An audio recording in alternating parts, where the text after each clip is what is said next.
लासो फ्यापुला सबैलाई धेरै धेरै हाम्रो सोनम लोसारको हार्दिक शुभकामना छ र तपाईहरुलाई हिजोको भिडियोमा भनेको थियो सरप्राइज छ भनेर।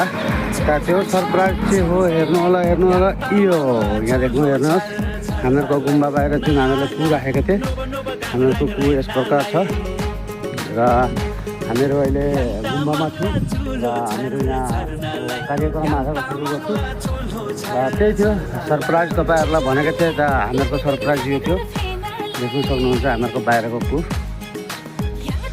भित्रपट्टि यस्तो चल्दैछ र सब तयारी भयो र हामी पनि अहिले भर्खर आयौँ। राति धेरै रातिसम्म काम गऱ्यौँ र हामीहरू बिहान अलिक लेट ल्यायौँ। अब हामीहरूको चाहिँ सोनम लोसार उद्यापनको लागि हामीहरू पुरा तयारी छु र तयार गर्दैछु र हाम्रो भित्रको दृश्य यस्तो प्रकारको छ, हेर्न सक्नुहुन्छ। र अहिले मेमे आइपुग्नु भएको छैन, मेमे आउनु हुँदैछ र मेमे आयो भने मेमे जब आउनुहुन्छ आयो भने त्यतिखेर म तपाईलाई त्यतिखेरको दृश्य पनि देखाउन चाहन्छु म। र अहिलेलाई यति नै भन्दै ल बाई बाई, फेरि भेटौँला है।